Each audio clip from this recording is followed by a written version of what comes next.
Salam, Bapak-bapak yang terkasih dalam Yesus Kristus. Salam kasih, damai, dan sejahtera. Tuhan memberkati, menyertai, dan melindungi.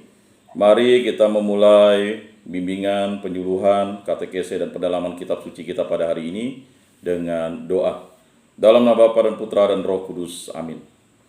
Bapa yang bertata di dalam surga, Engkau tahu isi hati kami. Dalam masa prapaskah, masa pertobatan ini, Engkau sungguh-sungguh menjadi Tuhan dan Juru Selamat kami. Engkaulah Yesus Kristus yang memberikan kami rahmat pengampunan, rahmat cinta kasih, dan sehingga kami dapat bertobat seturut kehendak-Mu. Engkau tahu jalan yang kami tempuh. Engkau tahu segala dosa dan kesalahan kami. Engkau tahu segala kelemahan kami. Tetapi Engkau tetap mengangkat kami dari jurang maut, sehingga kami dapat menjadi putra-putri-Mu. Engkau tahu kerinduan kami, pengharapan kami. Engkau tahu keinginan kami dalam pelayanan dan pewartaan. Tetapi karena kelemahan situasi, mungkin kami masih belum dapat mewartakan firman dan sabda-Mu. Bapa yang bertata di dalam surga, berkatilah kami, khususnya kawan-kawan kami mungkin yang terkena sakit penyakit. Engkau jamah, Engkau pulihkan dalam nama Tuhan Yesus Kristus. Begitu juga untuk sanak famili, kerabat, handetolan kami, keluarga kami, istri kami, anak-anak kami, cucu-cucu kami, yang tinggal di luar, tinggal di rumah, dan dalam pekerjaan. Lindungilah selalu dan berilah kesehatan, sehingga kami dapat selalu termotivasi untuk tetap melayani Dikau dan sesama, karena Engkaulah Tuhan dan Juru Selamat kami. Semua doa ini kami serahkan dengan perantaraan Tuhan kami Yesus Kristus yang hidup dan meraja, kini dan sepanjang segala masa. Amin. Dalam nama Bapa dan Putra dan Roh Kudus. Amin. Bapak-bapak yang terkasih dalam Yesus Kristus, sebelum memulai pendalaman kitab suci kita, ada baiknya kita mulai dalam masa pertobatan ini ada rumusnya. Rumusnya itu adalah MCK. Bukan MCK yang biasa kita lakukan untuk jasmani kita, tetapi MCK yang kita harus lakukan untuk jasmani, rohani, dan jiwa kita. MCK itu, mintalah maka kamu akan diberikan, carilah maka kamu akan mendapat, ketuklah maka pintu akan dibukakan. Itulah rahmat pertobatan. Matius 7 ayat 7, ayat cantik, 77. Matius 7 ayat 7. Matius 7:7. Mintalah maka kamu akan diberikan, carilah maka kamu akan mendapat, ketuklah maka pintu akan dibukakan. Nah, itulah rahmat pertobatan. Mintalah rahmat pertobatan itu, dan rahmat pertobatan itu akan diberikan kepada kita. Carilah rahmat pertobatan itu, maka rahmat pertobatan itu akan kita dapatkan. Ketuklah rahmat pertobatan itu, maka rahmat pertobatan itu akan dibukakan. Nah, pasti itu adalah sesuatu yang mungkin kita sering menggunakan ayat ini hanya untuk pekerjaan, mencari rezeki dan sebagainya. Padahal ayat itu sangat dalam. Yesus katakan mintalah, carilah, ketuklah. Maka ada 3 hal. Sama dengan kita melakukan pewartaan atau pelayanan. Mintalah kawan-kawan kita untuk bergabung. Setelah itu carilah mereka. Apa masalah mereka? Kemudian ketuklah pintu hati mereka dengan kita berdoa, mohon rahmat Roh Kudus. Maka sebagai orang yang hidup dalam pelayanan, orang yang hidup dalam sukacita Allah, orang yang hidup dalam rahmat kasih Allah, maka mintalah, carilah, dan ketuklah itu menjadi kata kunci bagi kita. Jadi bapak-bapak yang terkasih, dalam masa prapaskah ini jangan sampai kita kendor. Jangan sampai kita melemah. Tetap bertahan dengan puasa dan pantang kita. Apakah kita bertahan dengan puasa kita? Silakan. Apakah kita bertahan dengan pantang kita? Silakan. Jadi pada pantang dan puasa ini kita menyadari bahwa rahmat kasih karunia Allah, cinta kasih Kristus, dan bimbingan Roh Kudus selalu menyertai kita. Jadi hal-hal semacam itu yang harus kita menjadi tanda kunci atau kunci kita agar kita bisa berhasil dalam setiap langkah hidup pelayanan kita. Jadi hari ini kita akan mendalami 2 bacaan, yaitu bacaan dari kitab Yeremia bab 18 ayat 18 sampai 20, bacaan hari ini. Mari kita buka kitab Yeremia 18 ayat 18 sampai 20. Mari kita baca bersama-sama. Para lawan Nabi Yeremia berkata, marilah kita mengadakan persepakatan terhadap Yeremia, sebab imam tidak akan kehabisan pengajaran, orang bijaksana tidak akan kehabisan nasihat, dan nabi tidak akan kehabisan firman. Marilah kita memukul dia dengan bahasanya sendiri dan jangan memperhatikan setiap perkataannya. Perhatikanlah aku, ya Tuhan, dan dengarkanlah suara pengaduanku. Akan dibalaskah kebaikan dengan kejahatan? Mereka telah menggali lubang untuk aku. Ingatlah bahwa aku telah berdiri di hadapanmu dan telah berbicara membela mereka, supaya amarahmu disurutkan dari mereka. Demikianlah sabda Tuhan, syukur kepada Allah. Selanjutnya mari kita lanjutkan dengan Injil Yesus Kristus, Injil suci menurut Matius, bab 20 ayat 17 sampai 28. Matius 20, 17 sampai 28. Mari kita baca bersama-sama. Pada waktu Yesus akan pergi ke Yerusalem, ia memanggil ke-12 muridnya tersendiri dan berkata kepada mereka, sekarang kita pergi ke Yerusalem dan anak manusia akan diserahkan kepada imam-imam, kepala dan ahli-ahli Taurat, dan mereka akan menjatuhi dia hukuman mati. Mereka akan menyerahkan dia kepada bangsa-bangsa yang tidak mengenal Allah, supaya ia diolok-olok, disesah dan disalibkan. Tetapi pada hari ketiga ia akan dibangkitkan. Maka datanglah ibu anak-anak Yebedius beserta anak-anaknya kepada Yesus, lalu sujud di hadapannya untuk meminta sesuatu kepadanya. Kata Yesus, apa yang kau kehendaki? Jawab ibu itu, berilah perintah supaya kedua anakku ini kelak boleh duduk di dalam kerajaanmu, yang seorang di sebelah kananmu dan yang seorang lagi di sebelah kirimu. Tetapi Yesus menjawab, kamu tidak tahu apa yang kamu minta. Dapatkah kamu meminum cawan yang harus kuminum? Kata mereka kepadanya, kami dapat. Yesus berkata kepada mereka, cawanku memang akan kamu minum, tetapi hal duduk di sebelah kananku atau di sebelah kiriku, aku tidak berhak memberikannya. Itu akan diberikan kepada orang-orang bagi siapa Bapakku telah menyediakannya. Mendengar itu, marahlah ke-10 murid yang lain kepada kedua saudara itu. Tetapi Yesus memanggil mereka lalu berkata, kamu tahu bahwa pemerintah bangsa-bangsa memerintah rakyatnya dengan tangan besi, dan pembesar-pembesar menjalankan kuasanya dengan keras atas mereka. Tidakkah demikian di antara kamu? Barang siapa ingin menjadi besar di antara kamu, hendaklah ia menjadi pelayanmu. Dan barang siapa ingin menjadi terkemuka di antara kamu, hendaklah ia menjadi hambamu.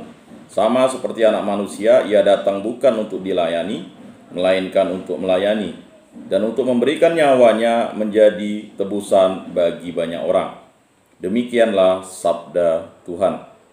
Terpujilah Kristus. Semoga dengan bacaan Injil suci ini dan bacaan kitab suci yang telah kita baca dan kita dengarkan, iman kita selalu dikuatkan.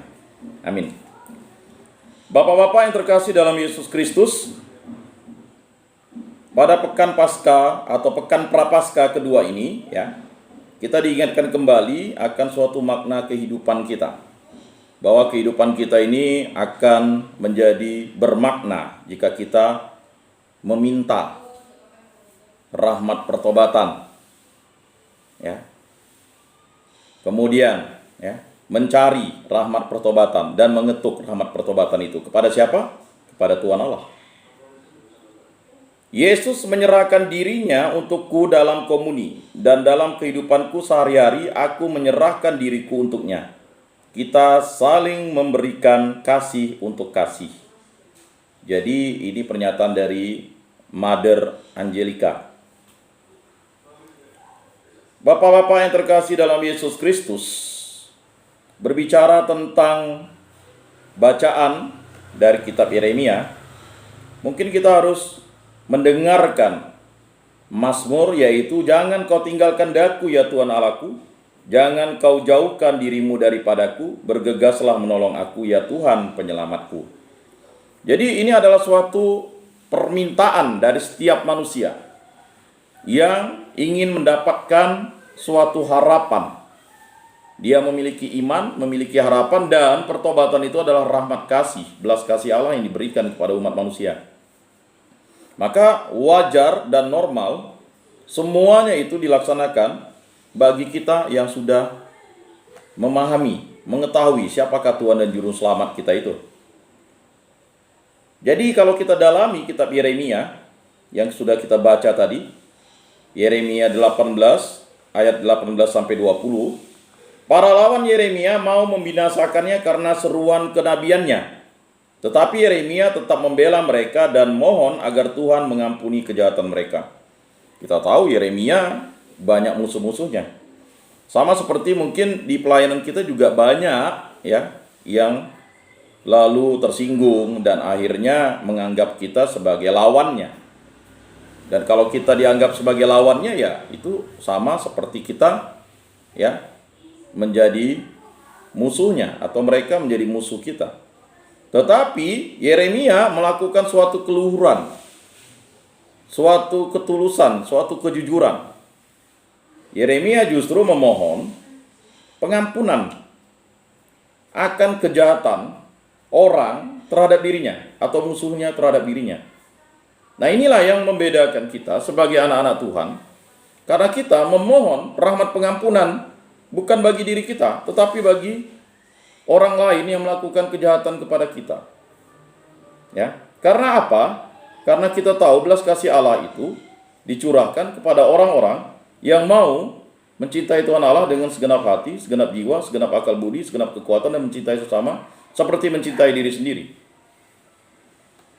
Jadi Nabi Yeremia justru memutarbalikkan fakta bahwa musuh-musuhnya ya diberikan rahmat pengampunan karena sudah membuat kejahatan kepada dirinya. Nah, inilah yang membedakan bagaimana kita harus mengampuni orang lain yang membuat kesalahan kepada kita.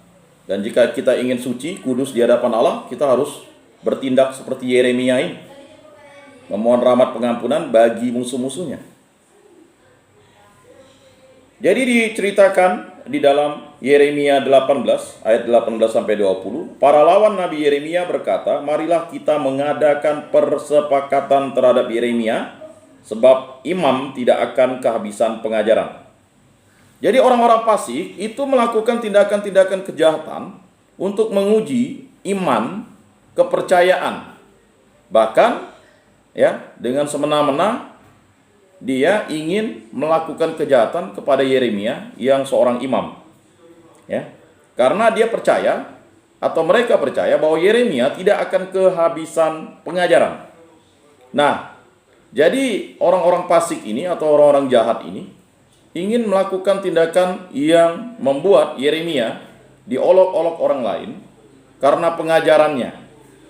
Jadi pengajaran Yeremia ini kan ingin memberikan suatu tanda kepada para banyak orang atau kepada orang-orang Israel, orang-orang Yahudi, agar mendapatkan rahmat pengampunan dari Allah.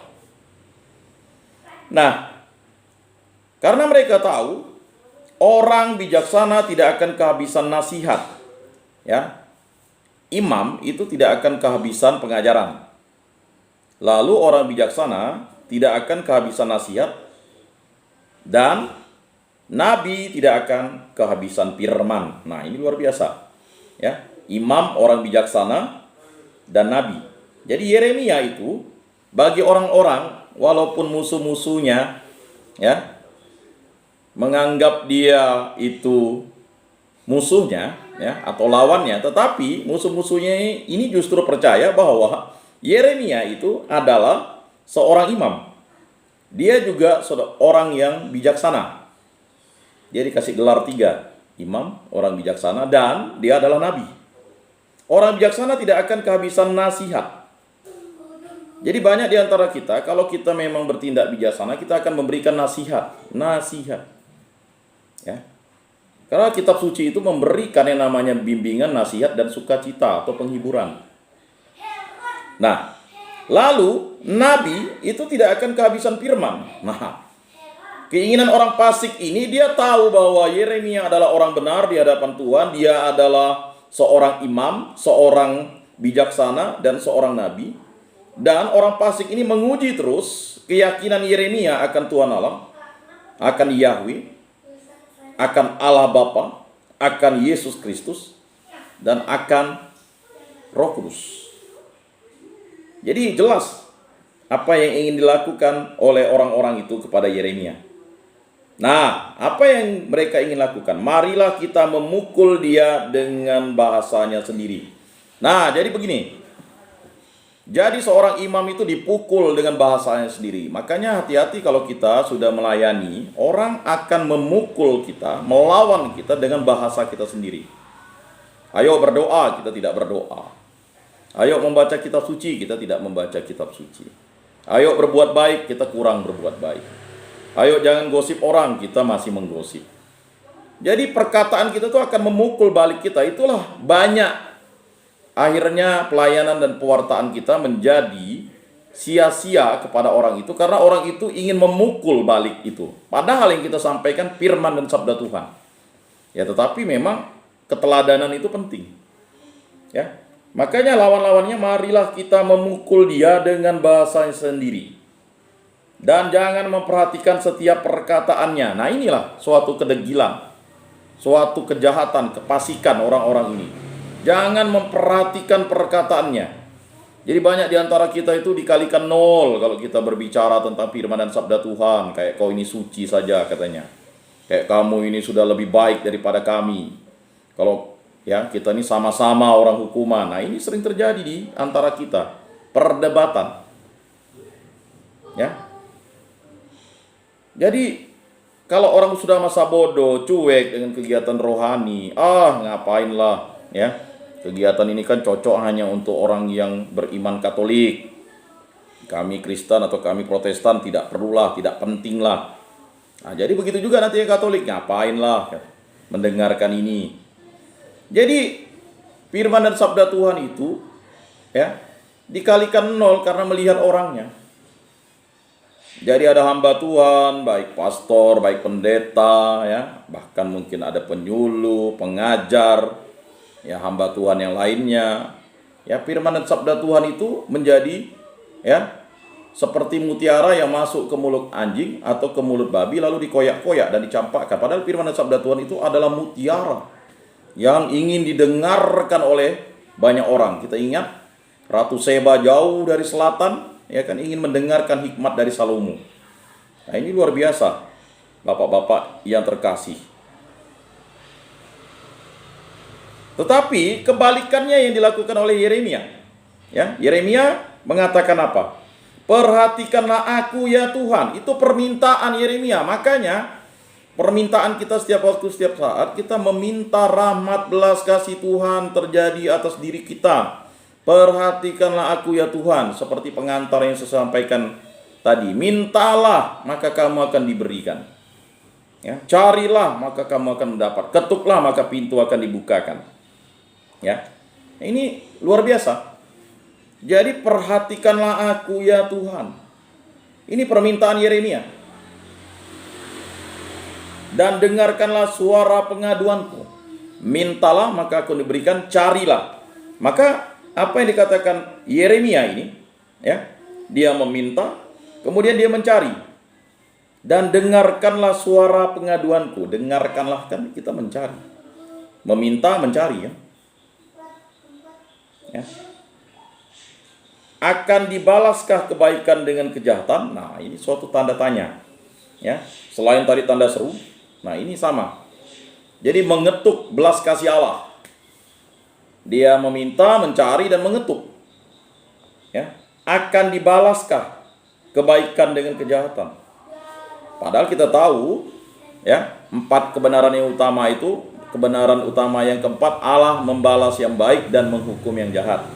Tetapi Yeremia bertanya, dia mengetuk belas kasih Allah.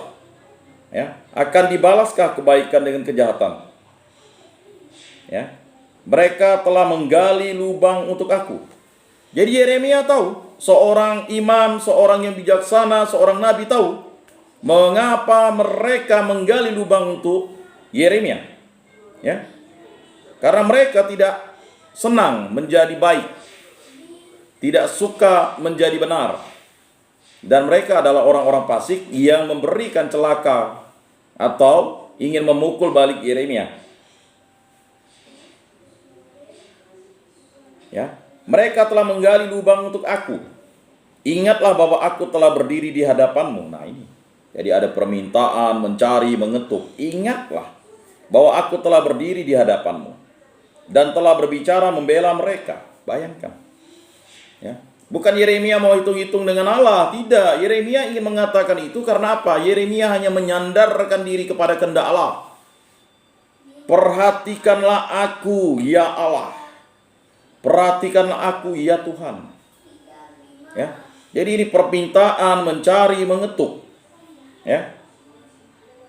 Ingatlah bahwa aku telah berdiri di hadapanmu dan telah berbicara membela mereka supaya amarahmu disurutkan dari mereka.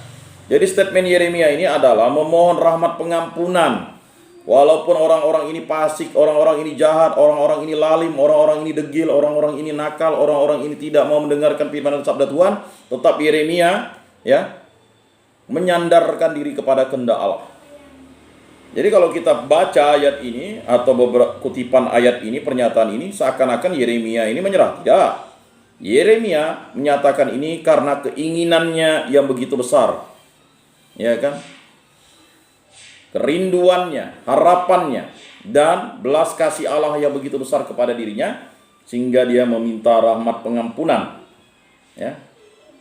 Mencari rahmat pengampunan bagi mereka yang fasik dan mengetuk belas kasih dari Allah supaya mereka dibukakan ya rahmat pengampunan. Nah, itu Bapak-bapak yang terkasih.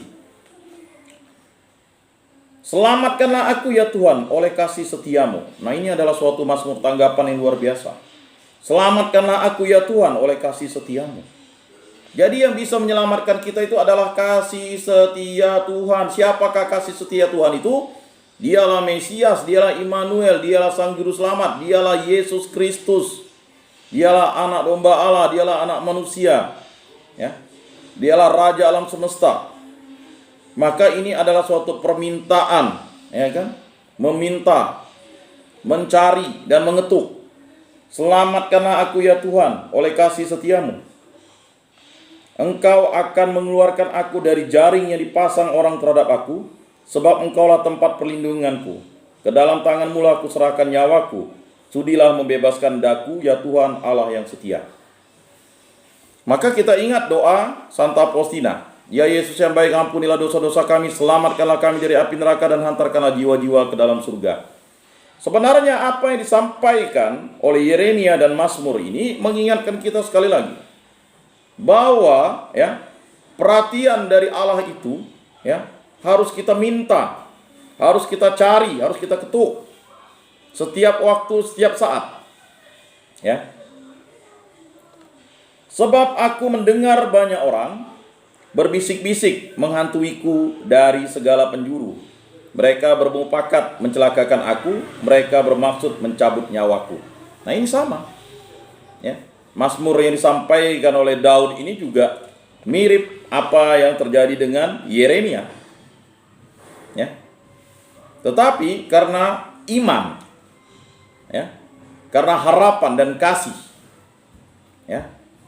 Kasih itu adalah cintailah Tuhan Allahmu dengan segenap hatimu, dengan segenap jiwamu, dengan segenap akal budimu, dengan segenap kekuatanmu, dan cintailah sesama manusia seperti dirimu sendiri. Itulah kasih. Cinta kasih. Ya. Cinta dan kasih itu sejajar, sama. Cinta kasih, mencintai Allah, mengasihi sesama manusia. Ya, itulah rahmat tadi itu. Tetapi aku kepadamu ya Tuhan, aku percaya, aku berkata, engkaulah Allahku. Masa hidupku ada dalam tanganmu, lepaskanlah aku dari tangan musuh-musuhku, dan bebaskanlah dari orang-orang yang mengejarku. Nah ini, mintalah, maka kamu akan mendapat. Carilah, maka kamu akan mendapat. Mintalah, kamu akan diberi. Ya kan? Carilah, maka kamu akan mendapat. Ketuklah, maka pintu akan dibukakan. Jadi bapak-bapak yang terkasih, menjadi pengikut Kristus itu kita harus seperti itu, MCK. Ya. Kalau kemarin saya bilang duit, duit itu harus. Ya kan? Doa dan firman, usaha dan pelayanan yang baik dan benar. Ya kan? I-nya iman dan takwa kepada Allah Tritunggal Maha Kudus. Ya kan? T-nya tabah dan setia, menjadi pengikut Kristus, menyangkal diri, ya. Memikul salib dan mengikuti Yesus. Ya. Tunduklah kepada Allah, lawanlah iblis, dia akan lari daripadamu. Nah, bapak-bapak yang terkasih dalam Yesus Kristus, mari kita dalami Injil suci menurut Matius yang sudah kita tadi baca dan dengar. Matius 20 ayat 17 sampai 28. Ya, tetapi sebelum mendalami ini, maka kita harus mengatakan bahwa terpujilah Kristus Tuhan, Raja mulia dan kekal. Akulah terang dunia, sabda Tuhan. Barang siapa mengikut aku, ia akan mempunyai terang hidup. Nah, itu adalah suatu, ya, kemuliaan Tuhan, keagungan Tuhan, ya, diberikan kepada kita. Nah, dalam Injil suci menurut Matius ini, Yesus mengingatkan para muridnya ketika dia akan pergi ke Yerusalem. Jadi mengingatkan, ya, firman dan sabda Tuhan itu mengingatkan janji Allah yang kekal abadi dan selamanya. Jadi dari kitab Kejadian sampai Wahyu itu mengingatkan kita bahwa Allah itu setia. Janjinya kekal abadi dan setia. Ya. Allah menghendaki semua manusia selamat. Semua alam ciptaan ini baik adanya. Bapak-bapak yang terkasih, ya. Jadi Yesus mengingatkan para muridnya ketika dia akan pergi ke Yerusalem, di sana dia akan dihukum mati. Jadi Yesus sudah tahu bahwa dia akan dibunuh atau dihukum mati. Ya.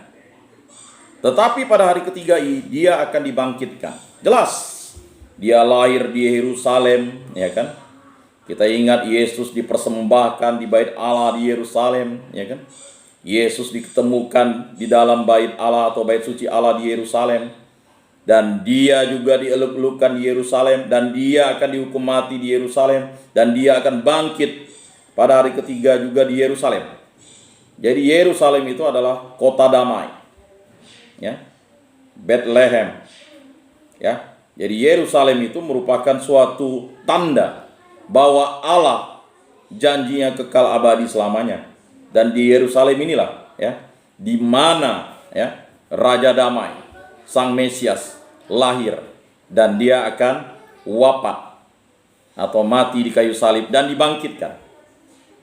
Jadi sia-sialah iman kita jika Yesus, ya, tidak wafat di kayu salib dan bangkit pada hari ketiga. Itu pernyataan dari Rasul Paulus. Jadi bapak-bapak yang terkasih dalam Yesus Kristus, nah dalam ini Injil suci menurut Matius ini dikisahkan suatu permintaan. Jadi permintaan ini, ya, merupakan suatu rahmat, ya. Tetapi permintaan ini bukan tidak dikabulkan Yesus, tapi permintaan ini, ya, ini adalah permintaan yang luar biasa dari seorang ibu yang percaya akan rahmat kasih Allah, ya. Jadi dikisahkan seperti ini. Pada waktu Yesus akan pergi ke Yerusalem, ia memanggil ke-12 muridnya tersendiri dan berkata kepada mereka. Jadi ini masih ada Yudas Iskariot, ya. Kita tahu 12 murid Yesus atau 12 rasul itu, yang pertama adalah Simon Petrus, yang kedua adalah Yakobus, ya, ketiga Yohanes, keempat Andreas, ya. Kemudian kelima Filipus, ya. Keenam Bartolomius, ya kan? Ketujuh Matius, kedelapan Thomas, ya.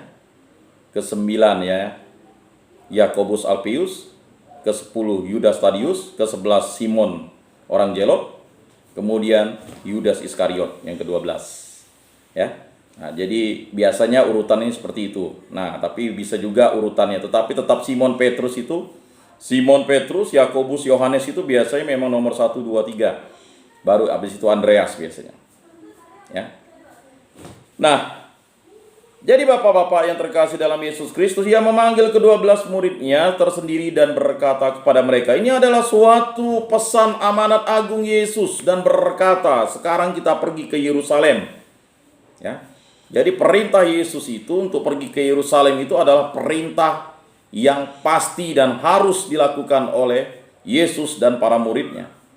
Dan anak manusia akan diserahkan kepada imam-imam kepala dan ahli-ahli Taurat.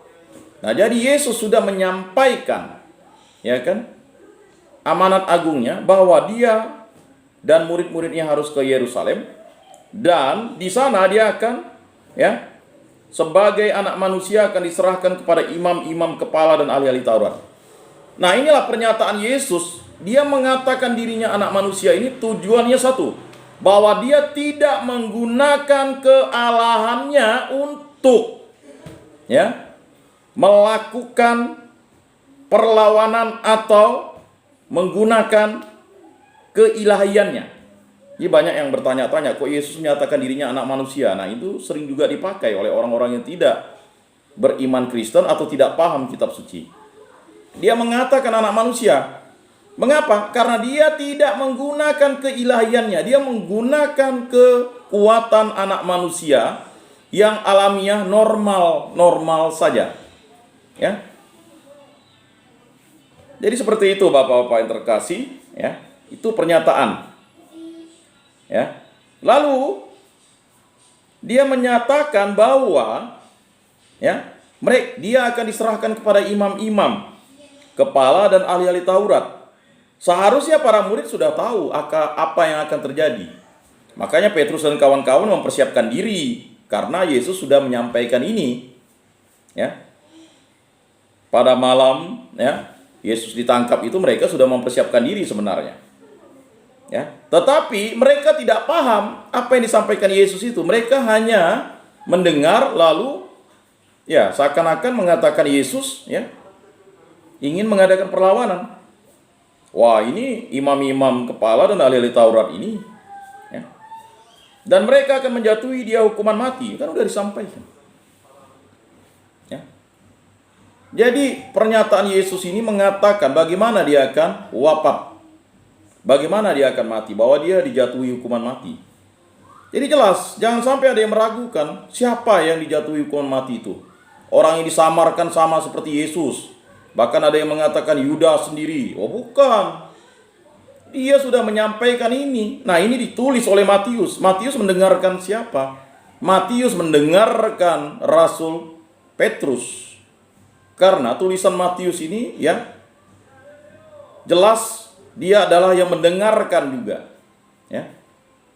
Jadi pernyataan ini, ya, disaksikan oleh 12 murid, bahkan Yudas juga. Ya. Karena Matius menulis Injil, ya, bukan hanya pernyataan Petrus, ya, tetapi, ya, karena Petrus setelah Yesus wafat kan dia menjadi pemimpin para rasul, ya, tetapi dia menyatakan, ya kan, dan ini ditulis baik oleh Matius, Markus, Lukas dan Yohanes karena didengarkan langsung, ya, maka Matius menulis seperti itu. Apa yang disampaikan ini karena Matius ada di situ, ya, sama seperti Yohanes, sama seperti, ya, Petrus yang menyampaikan itu kepada Markus nantinya. Jadi jelas hanya ada 13 orang di situ, Yesus dan 12 para muridnya yang mengetahui rahasia, ya, misteri agung yang akan menjadi misteri yang terbesar. Mujizat yang terdahsyat, terbesar bagi umat manusia. Nah, lalu dia menyatakan apa lagi? Mereka akan menyerahkan dia kepada bangsa-bangsa yang tidak mengenal Allah. Jelas, bangsa Romawi, bangsa-bangsa yang tidak mengenal Allah. Ya. Jadi bangsa Romawi itu punya bangsa-bangsa lain juga. Ada bangsa Yunani yang bekerja untuk bangsa Romawi. Ada bangsa-bangsa lain juga, ya. Jadi jelas di situ. Ya. Mereka akan menyerahkan dia kepada bangsa-bangsa yang tidak mengenal Allah supaya ia diolok-olok. Nah, jadi dari dahulu sekarang sampai terus dunia ada ini, ya, memang itulah yang akan terjadi, diolok-olok. Ya. Kemudian disesah. Ya. Disesah itu sama dengan didera dan disalibkan, jelas. Tetapi pada hari ketiga ia akan dibangkitkan. Ini adalah pernyataan iman, harapan, dan kasih Tuhan Allah kepada manusia. Ya. Maka datanglah ibu anak-anak Zebedius beserta anak-anaknya kepada Yesus, lalu sujud di hadapannya untuk meminta sesuatu kepadanya. Jadi begini, kalau sudah, ini kan para murid itu udah tahu, wah Yesus mau wafat nih. Ceritalah dengan ibunya. Ya, maka datanglah ibu anak-anak Zebedius. Anak-anak itu berarti ya Zebedius memiliki anak lebih dari satu, maka disebut ibu anak-anak Zebedius. Tulisan Matius ini ingin menegaskan bahwa ya Zebedius memiliki anak lebih dari satu, anak-anak. Siapakah dia? Dialah Yakobus anak Zebedius, Yohanes anak Zebedius, ya, murid yang dikasihi Allah. Ya. Jadi jelas, maka datanglah ibu anak-anak Zebedius beserta anak-anaknya kepada Yesus. Nah, jadi kan begini, ketika sudah mendengarkan amanat agung Yesus, mungkin anak-anaknya bercakap-cakap dengan ibunya, dan permintaan ibu dari anak-anak Zebedius ini luar biasa. Ya. Lalu sujud di hadapannya. Ya.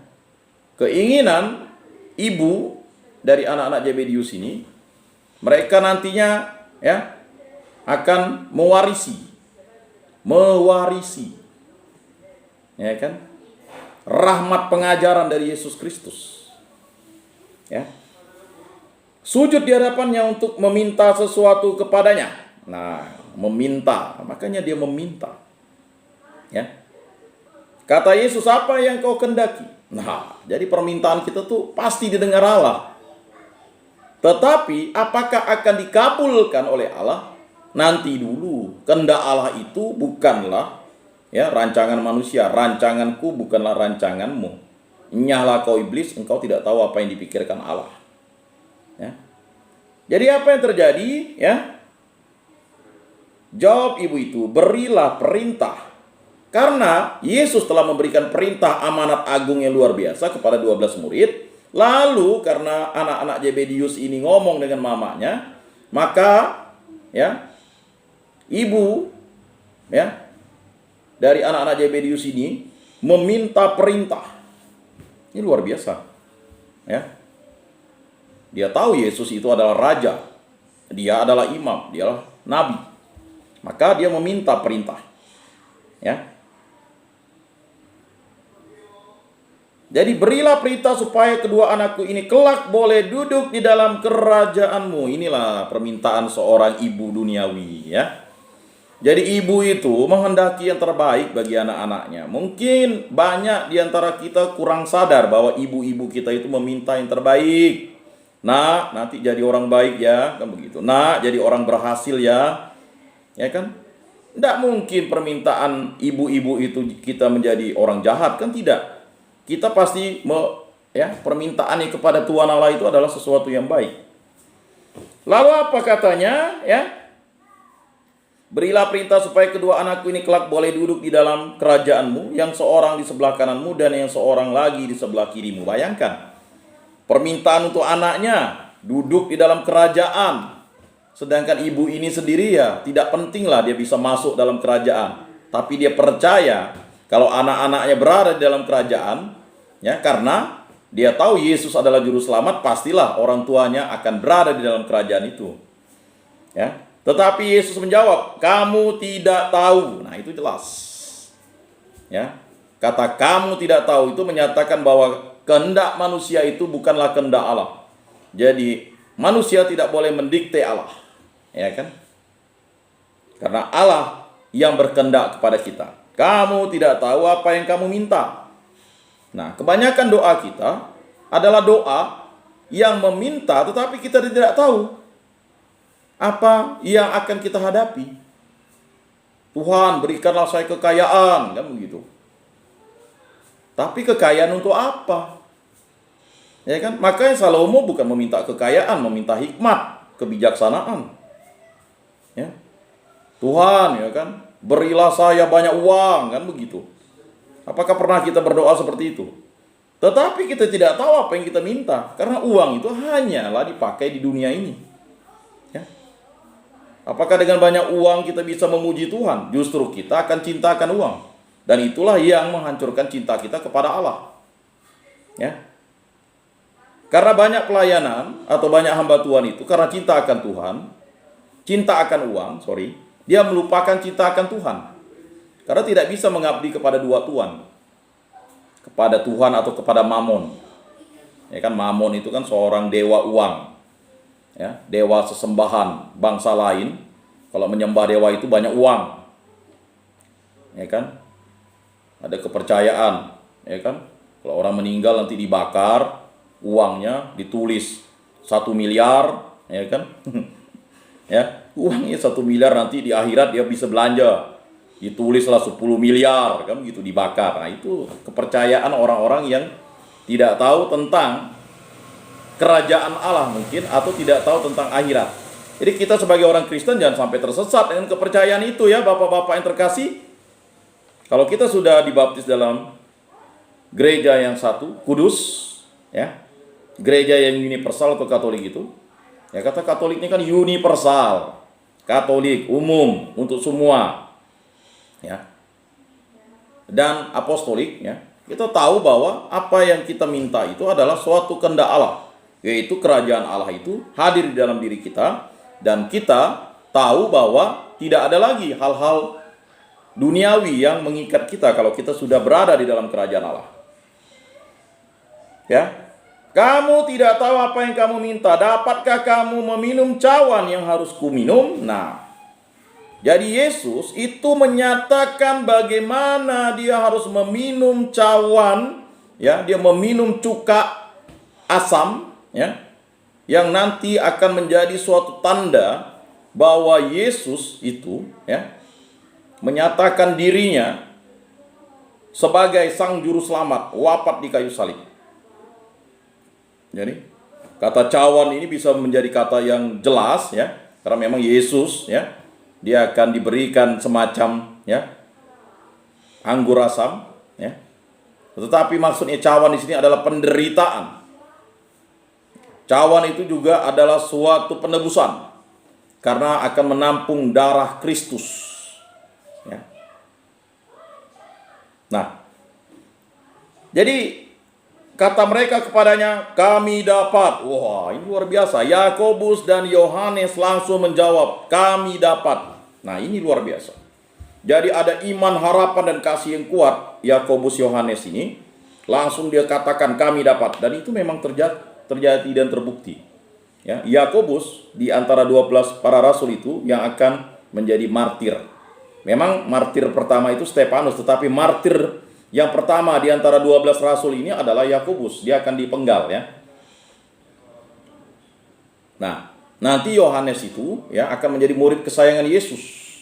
Kata kesayangan, dia akan mendapatkan hikmat yang luar biasa, ya, kesaksian-kesaksiannya dan juga wahyu diberikan kepadanya untuk membuat, ya, umat perdana percaya. Kita tahu Injil Yohanes itu ditulis ketika Yohanes sudah berusia 90 tahun ke atas, ya.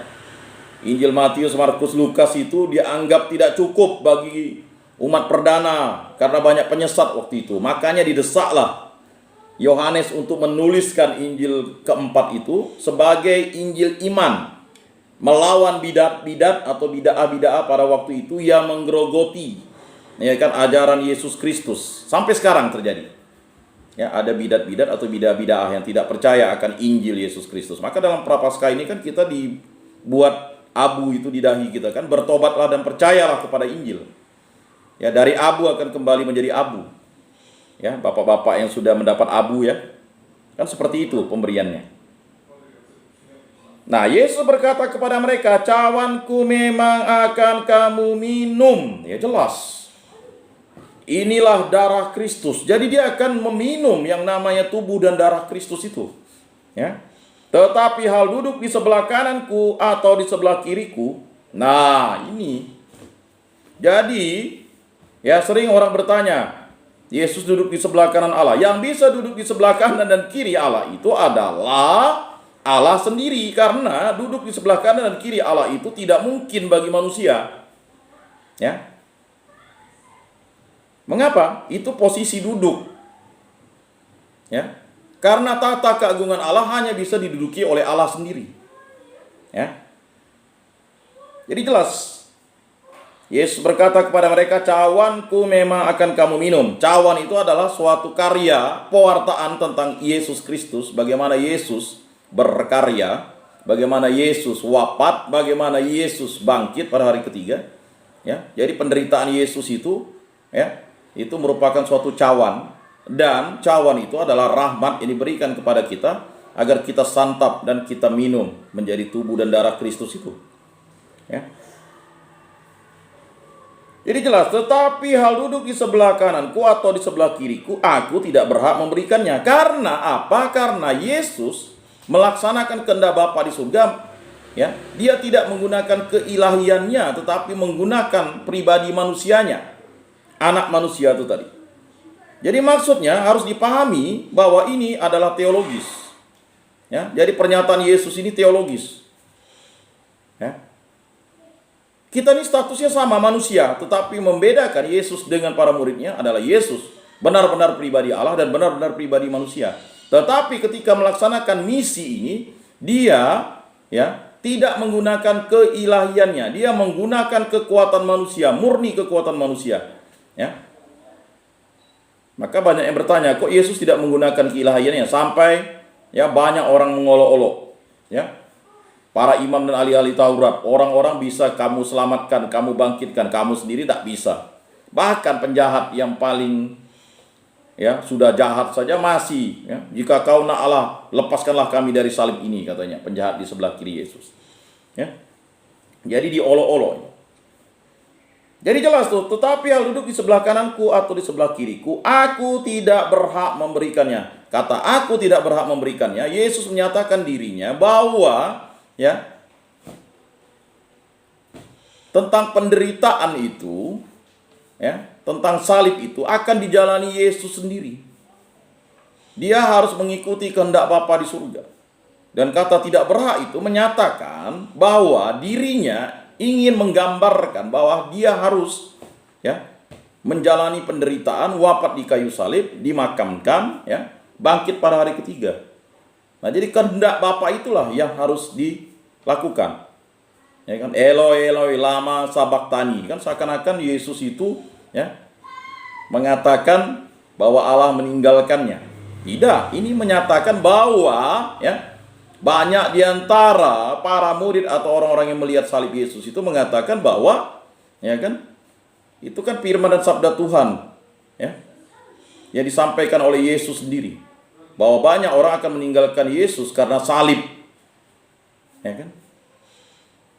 Allahku, Allahku, mengapa engkau meninggalkan aku? Nah, ini adalah suatu yang sering terjadi dengan orang-orang Kristen. Ketika dia mengalami penderitaan, tidak diberikan, ya dia tidak seperti Ayub dalam perjanjian lama ya, yang sudah kita dalami itu kan.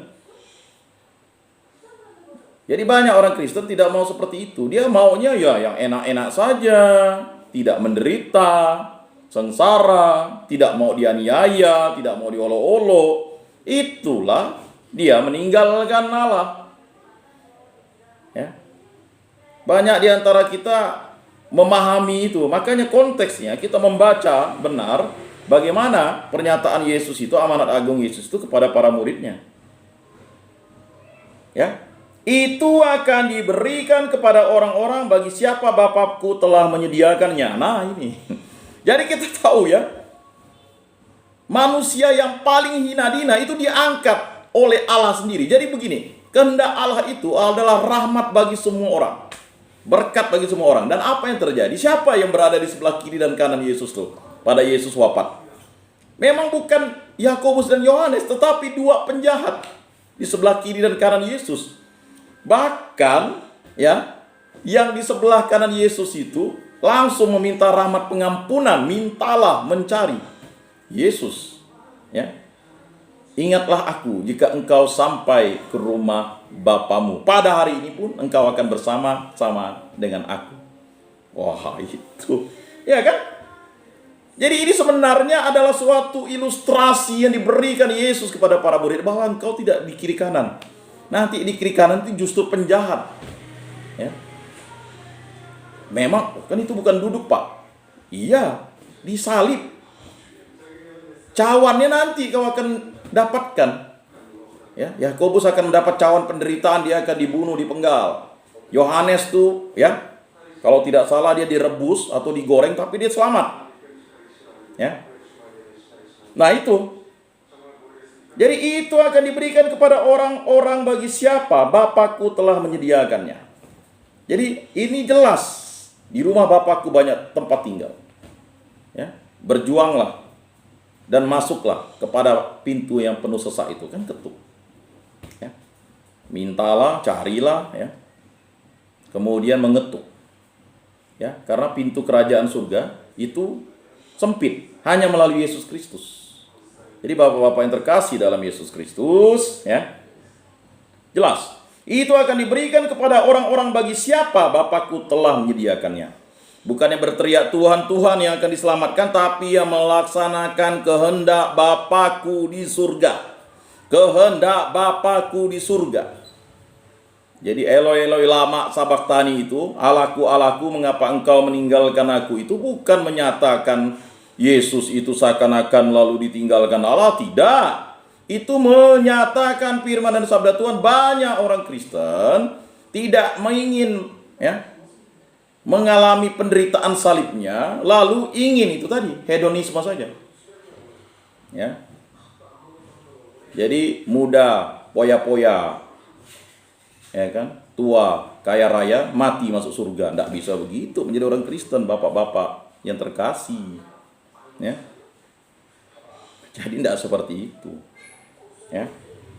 Nah, mendengar itu, nah ini marahlah ke 10 murid yang lain kepada kedua saudara itu. Jadi inilah, karena orang masih tinggal di dunia, tidak memahami makna surgawi, makanya akhirnya mereka marah. Sebenarnya ilustrasi yang disampaikan atau pernyataan Yesus yang disampaikan kepada kedua murid ini mengingatkan bahwa iri hati, dengki, dendam itu masih ada di dalam diri kita. Dalam pelayanan, pewartaan, apapun tetap ada. Ya, jika ada khotbah orang yang baik, ya wajarlah. Nah, kalau khotbahnya jelek, ya wajarlah sekolahnya di sini. Kalau terbata-bata, ya, padahal kita tahu Musa itu gagap.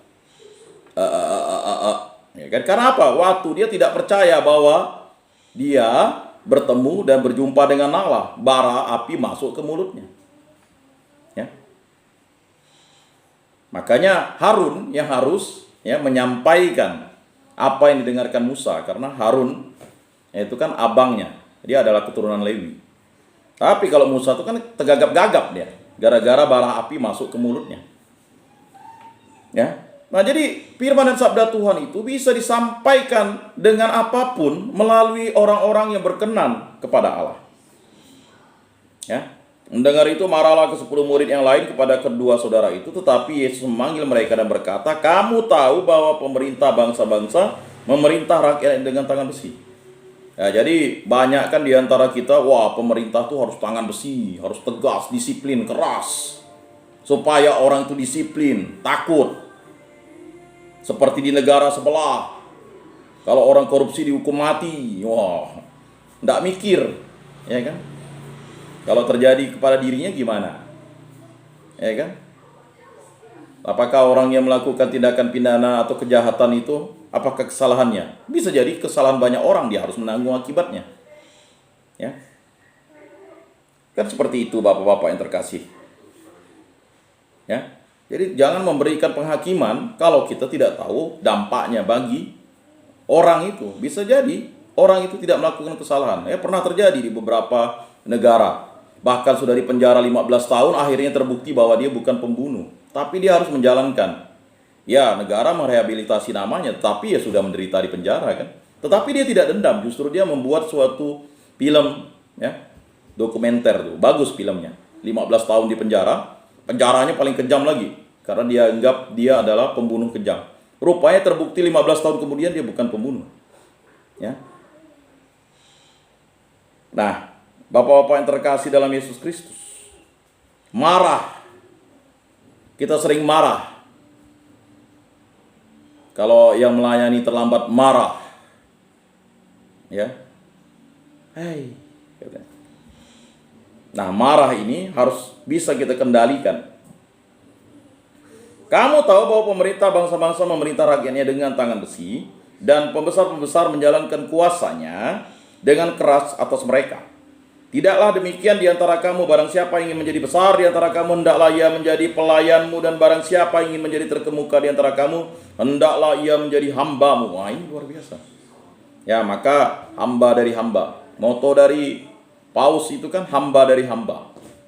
Cincin nelayan atau cincin piscatori itu kan, ya, itu kan hamba dari hamba. Jadi menjadi pelayan dari pelayan. Ya. Memang untuk memaknai kasih itu memang sangat dalam, ya. Jadi teladan itu luar biasa. Sama seperti anak manusia, ia datang bukan untuk dilayani, melainkan untuk melayani. Inilah pernyataan Yesus bahwa dia datang ke dunia bukan untuk dilayani tetapi melayani. Melayani apa? Memberikan dirinya untuk wafat di kayu salib, ya, menebus dosa-dosa manusia, menyelamatkan umat manusia dan alam semesta ini, ya. Dan untuk memberikan nyawanya menjadi tebusan bagi banyak orang. Bagi banyak orang. Ya. Pak, kok tak semua orang? Ya, bagi orang yang percaya kepada Yesus, ya banyak orang. Ya, kata banyak orang bisa semua orang, bisa juga beberapa orang, bisa juga orang-orang yang percaya saja. Kan ada orang yang tidak percaya sampai sekarang. Ya jelas lah kata banyak orang. Padahal Yesus menebus dosa-dosa manusia. Ya, memberikan nyawanya untuk semua orang. Begitu besar kasih Allah kepada umat manusia sehingga dianugerahkan putranya yang tunggal untuk menyelamatkan umat manusia dan menebus dosa-dosa manusia dan menyelamatkan alam semesta ini. Jadi Bapak-bapak yang terkasih dalam Yesus Kristus, putra manusia datang bukan untuk dilayani, melainkan untuk melayani dan untuk memberikan nyawanya menjadi tebusan bagi banyak orang. Jadi bagi orang yang percaya, itu kata banyak orang bagi orang yang percaya, bagi orang yang mau dibaptis, bagi orang yang percaya Yesus Kristus Tuhan dan Juru Selamat. Bagi yang tidak percaya bagaimana? Ya terserah mereka. Kata terserah itu artinya kehendak bebas. Malaikat saja sepertiga saja tidak mau menyembah Allah, sehingga mereka mengutuki dirinya menjadi iblis. Ya kan? Sepertiga loh, beribu-ribu laksa, berlaksa-laksa, ya kan? Nah, bagi banyak orang. Makanya jiwa-jiwa itu, ya, bagi kita yang sudah mengenal Tuhan dan Juru Selamat ini harus mewartakan firman dan sabda Tuhan sama seperti Yeremia tadi. Ya, kita harus bertindak sebagai imam. Kata imam itu ya kita memimpin doa, ya. Karena kita waktu dibaptis kita kan mendapat namanya tabisan umum, bisa berdoa, memimpin doa. Doa pagi, mari kawan-kawan kita doa pagi. Bagi kawan-kawan yang Katolik, mari kita doa malaikat. Doa makan. Walaupun orang yang dipimpin tidak berdoa, kita harus menjadi imam bagi keluarga kita. Walaupun kita dalam kesengsaraan, kita mau mendoakan istri dan anak-anak kita. Ya, menjadi nabi, imam nabi lah. Menjadi pewarta-pewarta. Nabi itu kan membawa atau pewarta firman dan sabda Tuhan. Iman nabi, ya kan? Bahasa kerennya orang bijaksana. Ya. Itu yang Yeremia kan. Dia tidak berani menjadi raja karena orang Yahudi tahu rajanya adalah Allah. Maka ditulis oleh Yeremia, dia hanya adalah seorang imam, dia seorang yang bijaksana, dia seorang nabi. Ya, kalau raja ya Yesus Kristus. Peringatan Yesus sama sekali tidak dipahami dan tidak digubris oleh para murid. Mereka lebih asik memperhitungkan siapa yang terbesar di antara mereka di masa depan. Jadi ketika tahu bahwa Yesus akan wafat, mereka sudah mencari pengganti Yesus siapa yang terbesar. Tetapi Yesus tetap konsisten, ya kan? Pemimpinnya adalah Petrus. Di atas batu karang ini akan kudirikan jemaatku dan kuasa maut tidak akan mengalahkannya. Apa yang kau ikat di dunia akan terikat di surga, apa yang kau lepaskan di dunia akan terlepas di surga. Itu adalah anugerah. Selain kepada 12 murid yang menjadi para uskup itu, ya, mereka tahu bahwa kolegium itu dipimpin oleh Petrus. Bukan mencari yang terbesar. Walaupun 3 murid ini adalah murid yang memang murid inti. Petrus, Yakobus, Yohanes yang selalu menyaksikan bahwa Yesus menampakkan kemuliaannya, dan mereka tahu bahwa Yesus itu adalah Tuhan dan Juru Selamat. Ya. Pikiran-pikiran duniawi masih menyelimuti mereka. Nah, itulah yang menggoda kita. Ya. Hal duniawi, iblis, dan hawa nafsu. Ya. Yesus pun mengingatkan mereka bahwa yang terbesar harus menjadi yang terkecil, yang terkemuka harus menjadi pelayan. Nah, jadi seperti itu. Ini ingin merendahkan hati. Jadi rendah hati itu penting, Bapak-bapak yang terkasih dalam Yesus Kristus. Menjadi orang yang bijaksana, penuh hikmat, rendah hati. Dan memberikan diri untuk terus dipakai Allah untuk melayani. Ya kan? Sampai yang terbesar itu adalah Yesus Kristus, bukan kita. Oh, doanya Pak Yakobus itu mujarab. Bukan doanya Pak Yakobus. Oh, ada firman Pak, doa orang benar. Doa orang benar, yang benar itu Allah. Doa orang yang percaya kepada Yesus, itulah doa orang benar maksudnya. Doa orang benar jika didoakan. Ya jelas, orang yang benar di hadapan Tuhan adalah orang yang mengikuti kehendak Allah, kehendak Bapa di surga. Siapa yang benar itu? Yesus Kristus. Ya kan? Akulah jalan, kebenaran, dan hidup. Jadi orang benar itu siapa? Ya kan? Jadi maksudnya itu dalam sih. Beberapa waktu pertemuan kita pernah ditanya doa orang benar, ya kan? Nah, ini saya jawab sedikit lah ya, mulai tersirat atau terungkap. Ya.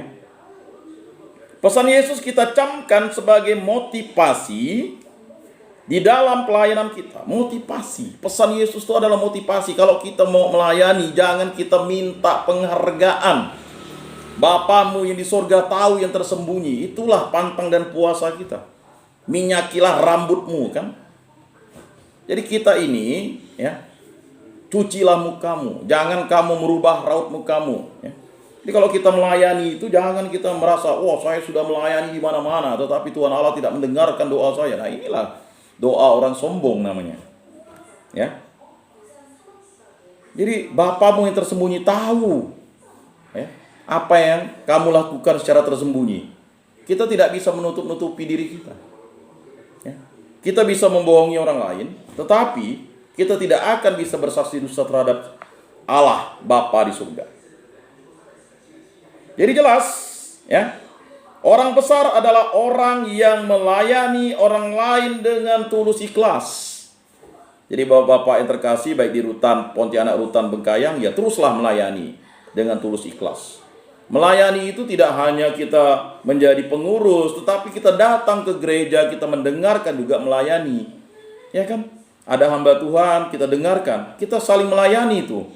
Ada yang berkhotbah, ada yang mendengar. Ya, kalau dua-duanya berkhotbah atau semua orang berkhotbah, siapa yang mau didengar? Ya kan? Nah, jadi pertanyaannya, apakah kita melayani dengan sungguh? Ya. Jadi Bapak-bapak yang terkasih dalam Yesus Kristus, ya.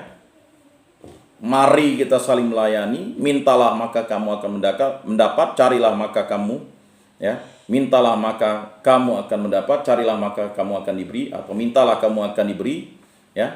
Carilah maka kamu akan mendapat, ketuklah pintu akan dibukakan. Rahmat pengampunan itu adalah kalau kita meminta rahmat pelayanan atau rahmat pengampunan dan rahmat kehendak Allah itu terjadi atas diri kita, asalkan kita mau merendahkan hati dan diri kita di hadapan Allah, karena kita tidak layak dan tidak pantas di hadapan Allah. Sampai mati pun kita tidak layak di hadapan Allah. Tetapi dengan rahmat pengampunan dan rahmat pertobatan, dengan sungguh kita mau melayani, maka kita akan mendapatkan sukacita, dan kerajaan Allah itu ada di dalam diri kita dan di dalam hati kita. Mari kita mau melayani. Tuhan memberkati. Demikianlah pendalaman, bimbingan, penyuluhan katekese kita pada hari ini. Mungkin ada yang bertanya, silakan. Silakan, jika ada yang bertanya dari Rutan Bengkayang atau Rutan Pontianak. Ya, bertanya tentang tanggapan tentang pendalaman ini atau katekese ini atau tentang yang lain, silakan. Oh, saya pikir pertanyaan. Ya, terima kasih kawan-kawan atau saudara-saudara di Bengkayang sudah mau bergabung. Walaupun sinyal memang agak. Ya, silakan Pak. Ya, Terima kasih Pak. Bukan wawancara. Ya, ya, ya. Gusmanto, alias Pak Ibu. Ya, mantap Pak Gusmanto. Pak Linkun. Silakan, Pak. Pak, saya sedikit menanggapi Ya, silakan. karena ini pemerintah Bapak doktrin lagi yang saya percaya selama ini. Ya. Silakan, Pak. Orang Kristen, Pak, orang yang menyatakan dirinya percaya kepada Yesus, Ya. tapi dia harus memiliki suatu kelimpahan. Ya. Kenapa? Karena ada suatu ayat mengatakan bahwa pencuri datang hanya untuk membunuh dan mencuri. Tetapi kalau Yesus datang dalam hidup kita, dia akan memberikan kita suatu kehidupan yang kekal, Ya. memberikan suatu kelimpahan. Ya. Oleh karena itu, saya setuju kalau orang Kristen itu hidupnya harus berkelimpahan, kaya rohani dan berkelimpahan materi. Nah itu Pak, prinsip saya. Makanya kalau ada orang-orang yang menyatakan bahwa dirinya percaya kepada Yesus, tetapi hidup dalam kemiskinan materi, itu jawaban sama juga dia tidak percaya kepada Yesus. Belum tentu. Nah itu Pak, itu prinsip saya Pak ya. Ya. Jadi, ya. Sebab setiap orang Kristen, setiap orang yang sudah betul-betul percaya kepada Yesus, hidupnya tidak akan meminta-minta itu. Yang pertama, malah dia akan menjadi berkat bagi orang lain itu. Walaupun hidupnya pas-pasan, tetap dia menjadi berkat. Nah, itu. Karena Yesus bilang, aku datang untuk memberikan hidup dan memberikan segala limpahan bagi setiap orang yang percaya. Makanya yang Yesus tuntut adalah seperti Bapak katakan, harus melakukan kehendak. Kalau kita sudah melakukan kehendak Yesus dalam hidup kita, apapun yang kita minta, yang pasti dinyatakan. Karena ada suatu ayat juga yang mengatakan, carilah dahulu kerajaan Allah dan kebenarannya, maka semua itu akan Ditambahkan padamu. Makanya setiap manusia tidak perlu kita perlu kesah, makanan minum, kena semuanya sudah disediakan Tuhan. Asal kita harus melakukan kehendak Tuhan dalam hidup kita. Itu saja Pak. Terima kasih. Baik, terima kasih Pak, tanggapannya luar biasa. Ya, jelas. Apa yang kita minta dari Allah itu adalah hikmat kebijaksanaan. Memang yang sebenarnya kalau kita sudah meminta rahmat pengampunan, lalu kita bertobat, lalu kita mau mewartakan firman dan sabda Tuhan, itu akan mengalir berkat itu. Makanya kita jangan khawatir apa yang kita pakai atau apa yang kita makan pada hari ini. Kekhawatiran sehari cukuplah satu hari. Ya kan? Salomo dan segala kemegahan dan keindahannya tidak, ya, seperti bunga bakung dan juga burung-burung di udara yang dipelihara oleh Allah. Maka pemeliharaan Allah itu adalah sesuatu yang paling sempurna, yaitu cinta kasih Allah Yesus Kristus kepada kita. Makanya banyak orang Kristen jangan khawatir. Kekhawatiran itu terjadi ketika kita dihadapkan dengan situasi dunia, dihadapkan dengan situasi godaan iblis, situasi yang membuat kita tertekan, yaitu hawa nafsu kita. Maka pertobatan itu penting. Yesus ya menyerukan pertobatan dan mewartakan kerajaan Allah. Bertobatlah dan percayalah kepada Injil. Nah, pada masa Prapaskah ini itulah yang kita harus lakukan. Materi di dunia ini adalah menyokong pelayanan kita, bukan yang utama. Karena materi itu akan mengalir, ya. Karena apa yang diberikan Allah itu kepada kita pasti akan cukup. Ya, yang tidak percaya ya sulit. Memang kepercayaan itu membutuhkan yang namanya iman, harapan, dan kasih yang teguh dan kuat. Nah, maka dimanapun kondisi kita, tetap kita dikasih makan kan. Bapak-bapak yang terkasih dalam Yesus Kristus berada di tempat rumah retret ini kan dikasih makan kan. Tetapi bagaimana orang mensyukuri? Mungkin ada, mohon maaf, ya nasinya keras, nasinya mentah ya. Kemudian nasinya kurang enak, kurang lembut, sayurnya hambar, sayurnya keasinan, lebih banyak kuah. Ya saya tahulah ketika saya melihat makanan kalau dibagikan pada jam 11, jam 12 ya. Ya ada yang bisa masak sendiri supaya bersama-sama menjadi enak. Ya kan? Yang namanya barang enak di tempat retret itu kan tidak enak. Baik di Rutan Pontianak dan Rutan Bengkayang. Seenak-enaknya lah makan di situ kan. Kata orang walaupun kita makan daun ubi asalkan bersama istri dan anak-anak lebih sangat sukacitanya ketimbang kita makan daging, makan mohon maaf makan yang enak-enak di dalam ya kurungan kan? Karena barang itulah tadi kata ya. Kata Yesus, mintalah maka kamu akan diberikan. Maka minta itu adalah sesuatu yang harus kita lakukan dalam hidup pelayanan kita. Carilah maka kamu akan mendapat. Itu yang dikatakan, diimplementasikan oleh Rasul Paulus. Ya, dia harus bekerja dengan keras. Kalau kamu mau makan ya harus kerja, kan begitu. Carilah. Ya, carilah. Ya. Mintalah. Kan kita berdoa. Setelah itu kita harus mencari, bekerja. Setelah itu ya, ketuklah, pintu akan dibukakan. Kata ketuk itu kita bersyukur kepada Allah. Setelah kita berdoa, kemudian kita mendapat dari hasil ya, pekerjaan kita, baru kita mengetuk apakah hasil pekerjaan kita ini dirahmati Allah atau tidak. Nah, itulah ketuklah itu ya, memang suatu hal yang wajar dan memang harus kita laksanakan sebagai orang beriman. Nah, karena belas kasih Allah itu terjadi kalau kita mau mengampuni. Di demikian. Terima kasih Pak Gusmato Linkun tanggapannya. Mungkin ada yang lain, silakan. Dari Rutan Bengkayang silakan. 1 2 3 4 5 6 ya di layar nih. Ya. Silakan dari Rutan Pontianak lagi. Silakan Pak. Sebutkan nama. Salam Pak, salam. Kalau namanya dulu Pak, Ya, silakan. iya, tadi seperti apa yang dipaparkan oleh Bapak, saya tertarik antara minta untuk besar. Karena kita lihat di sini ada juga ayat mengatakan kita berkata tapi karena kita memberi atau bersama memberi kepada menerima intinya. Terus di sini juga mintalah dan sebagainya kita juga kepada Bapak.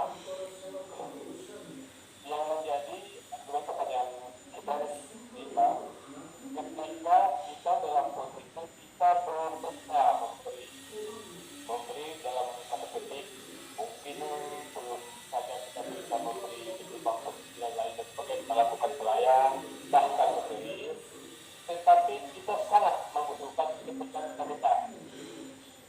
Betul, ketika kita mau melayani, kita minta pertolongan kita, bantuan kita daripada Tuhan Yesus.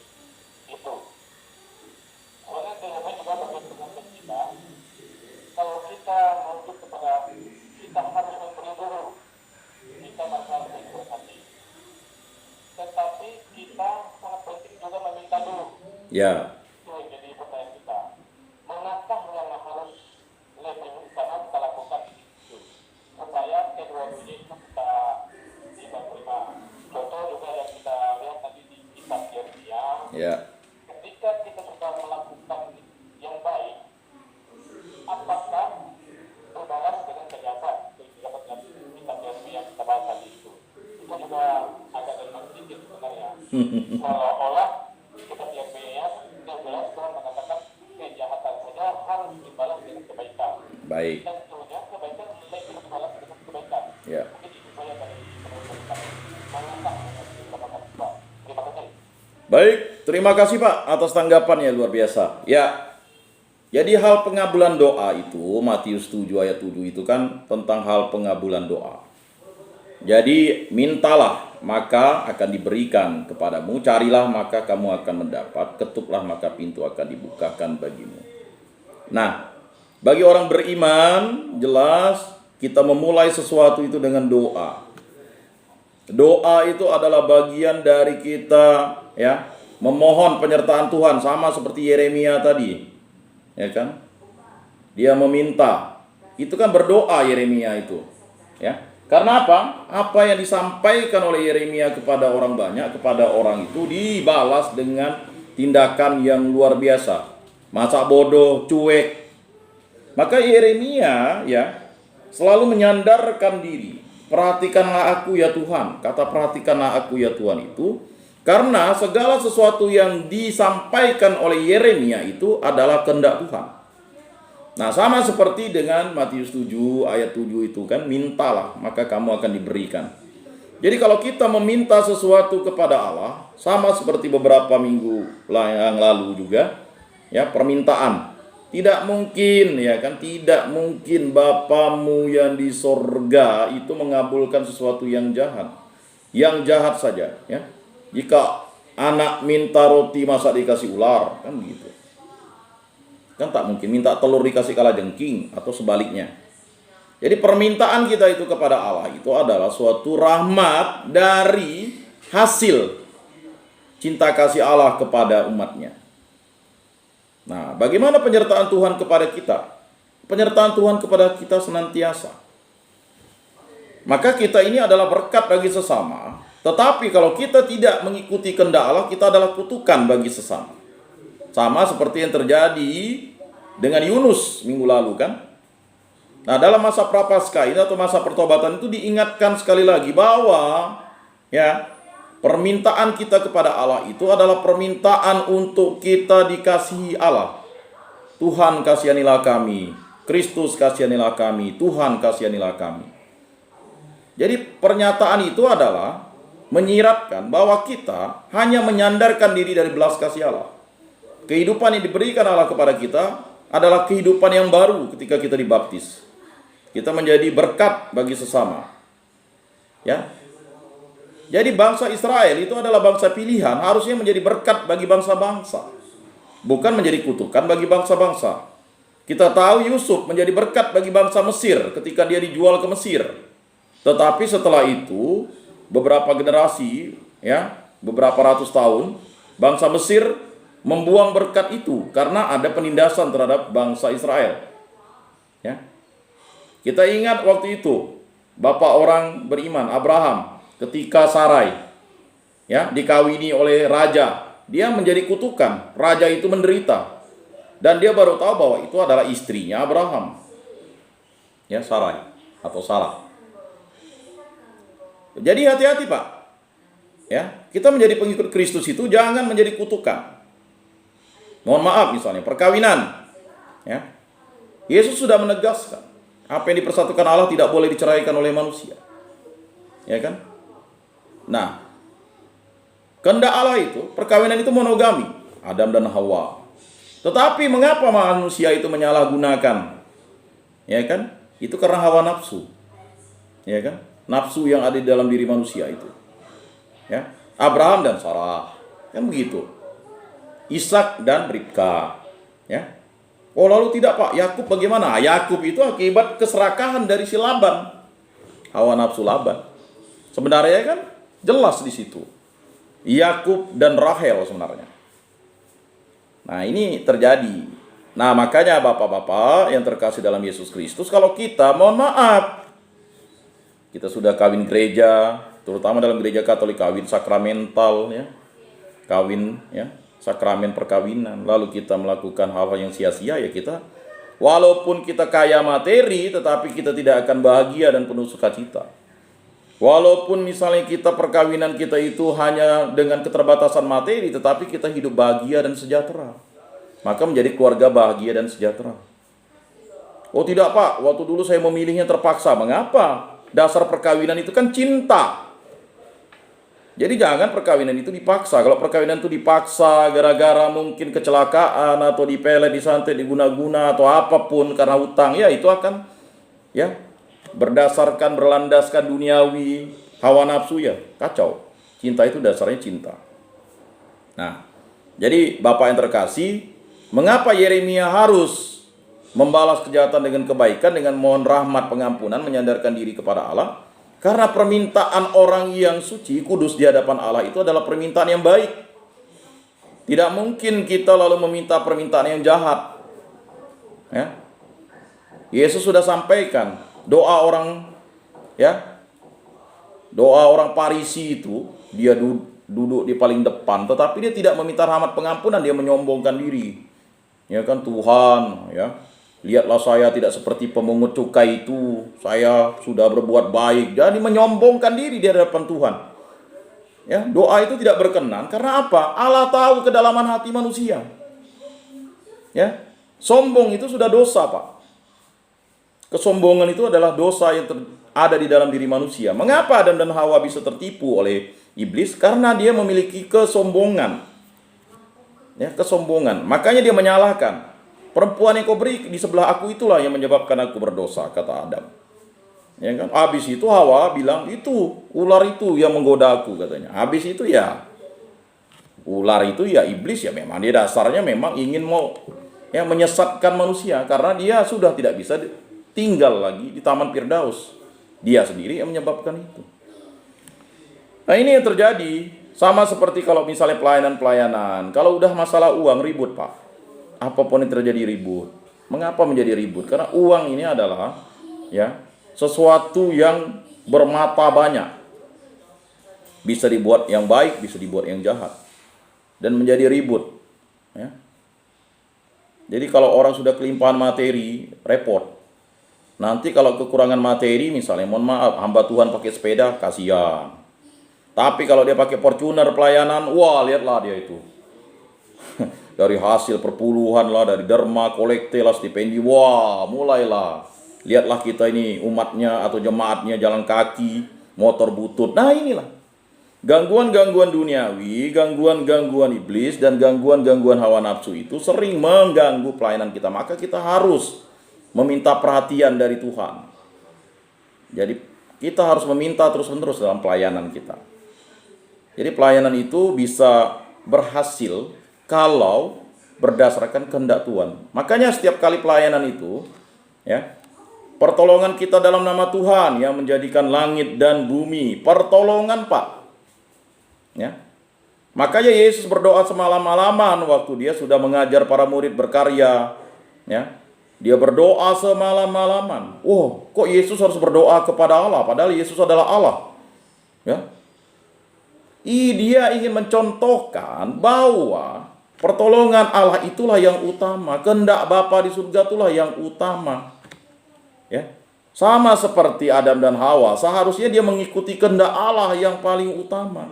Untuk bisa tetap tinggal di Taman Firdaus yang diberikan kepada Adam dan Hawa itu. Kepada perempuan dan laki-laki itu. Kepada laki-laki dan perempuan itu. Tetapi karena dia ingin sama seperti Allah, ya kan sudah jelas. Ya. Kalau dia mematuhi kehendak Allah, tidaklah terjadi seperti ini kan. Tetapi dia bukanlah robot. Dia berasal dari debu dan tanah. Dia digoda. Ya, dia membocorkan rahasia kepada oknum yang memang jahat. Ya, sering terjadi seperti itu. Kelemahan kita ceritakan sehingga akibatnya kelemahan kita itu menjadi bumerang bagi kita dalam pelayanan. Padahal kelemahan-kelemahan kita itu sebenarnya adalah sesuatu yang manusiawi. Nah itu. Jadi Yeremia memohon belas kasih Allah, ya. Sedangkan Yesus, ya, juga memerintahkan kepada para muridnya untuk menjadi pelayan, berbelas kasih, melayani yang paling utama. Siapa yang ingin menjadi terbesar, hendaknya dia melayani. Jadi pelayan itu bukanlah sesuatu yang harus menjadi tanda bahwa pelayan itu, karena melayani itu adalah sesuatu yang memang diperintahkan oleh Yesus kalau kita ingin menjadi teladan kasih. Nah, jadi di hadapan Allah itu, ya, adalah sesuatu yang mulia kalau kita merendahkan diri di hadapan Allah. Merendahkan hati di hadapan Allah, tetapi kan sulit. Nah, kesulitan itulah penderitaan yang harus kita jalani. Biarpun materi berkelimpahan, kita bisa melayani sana sini, tetapi kalau istri dan anak-anak kita terlantar, apalah jadi? Istri dan anak-anak kita menderita, apalah artinya? Kita hebat berkhotbah, kita hebat menyampaikan renungan, tetapi di dalam rumah kita sendiri tidak bisa, ya kan, menjadi contoh dan teladan melayani istri dan anak-anak kita. Karena kita merasa kita ini adalah superior, laki-laki, kita harus dilayani, ya kan? Makan harus dimasakkan, baju harus dicuci, disetrikakan, rambut harus disisirkan mungkin dulunya, sepatu harus disiapkan, rumah harus, ya, gemerlap, ya kan, motor harus bersih. Ujung-ujungnya kita tidak bisa menjadi contoh teladan yang baik. Nah, maka permintaan itu, ya, harus seturut kehendak Allah. Jadi demikian, Pak. Mungkin masih ada lagi, silakan. Rutan Pontianak, Rutan Bengkayang. Salam Pak Atis. Udah lama enggak nanya nih Pak Atis. Ya kan? Ya, silakan. Ya, Pak Agus. Pak Agus nih. Luar biasa nih. Silakan Pak Agus memberikan tanggapan, respon. Kalau Pak, Salam Pak. Tuhan memberkati. saya ada sedikit beda pendapat. Silakan Pak. Enggak apa-apa. Enggak masalah. Jadi pada waktu Tuhan Yesus disalib, Ya. dia berkata, Eli lama sabachthani. Ya. Allah, kenapa engkau meninggalkan aku? Ya. Jadi Bapak menanggapi bahwa mengakibatkan orang itu banyak meninggalkan Tuhan. Ya. Kalau pada waktu terjadi waktu di kayu salib, Yesus memang meminum cawan anggur cawan ini, Ya.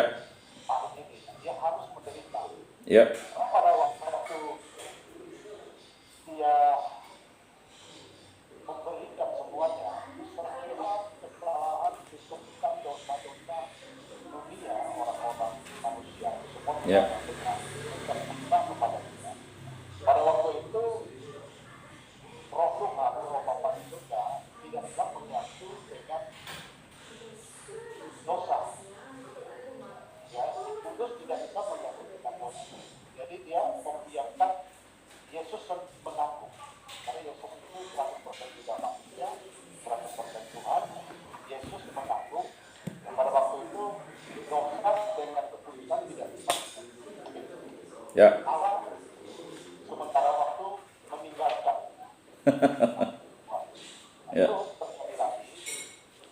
Tapi Yesaya 59 Ya. ayat 2 kan menyatakan bahwa yang menjadi perkara antara aku dengan kamu adalah dosa-dosamu.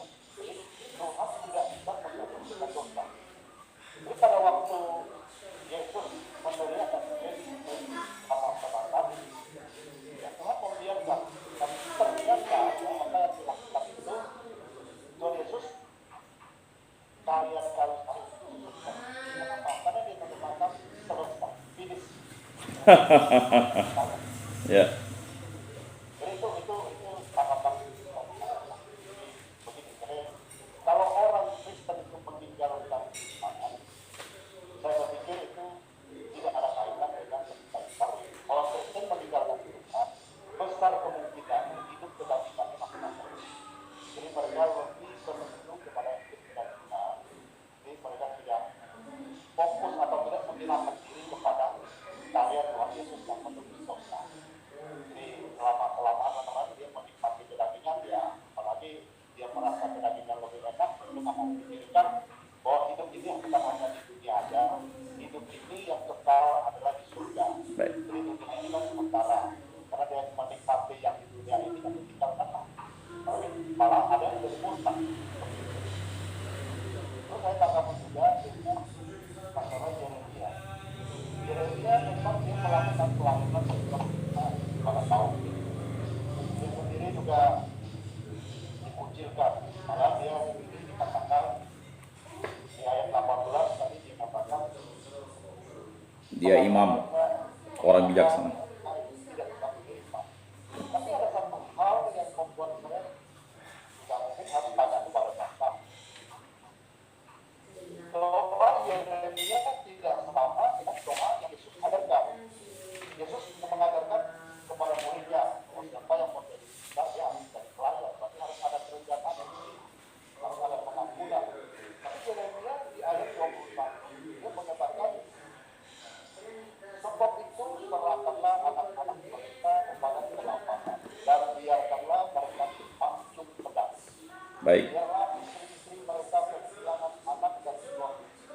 Biarlah laki-laki mereka mati oleh tampar dan pemuda-pemuda mereka mati karena pedang bertempuran. Ini doa yang keluar dari mulut Yeremia. Ya kepada Tuhan.